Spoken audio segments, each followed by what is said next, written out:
Okay friends, hi, welcome to my YouTube channel. చూడండి friends, ఎగతాళి చేస్తున్నాను. ఎగతాళి కాదు, ఇది పగతాళి. ఈరోజు ఆయన నిద్ర మబ్బులు ఉన్నాడు. 350 రూపాయలు తెచ్చి కేక్ కట్ చేయడమే ఎక్కువ. బర్త్డే రోజు రేపు దావత్ ఇస్తాను. వాడు ఇవ్వకపోతే బండ్లో పెట్రోల్ దింపుకోవాలి, బండి కూడా దింపుకోవాలి. ఇప్పుడు చూసుకున్నట్టయితే పక్కకి వెళ్ళి బండిలో మంది అయితే కాదు, అన్నంలో అయితే అసలే కాదు.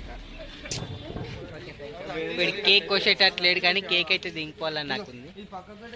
అప్పుడే స్టార్ట్ కేక్ పోయిరా మినిమం ఉంటది. ఇంకా అగరబత్తి ఫ్యాన్స్ ఎక్కువ ఎంత పడుతుంది. చూడండి ఫ్రెండ్స్, మా వాడి బర్త్డే మామూలుగా లేదు, బొరాన్ ఉంది అందరూ.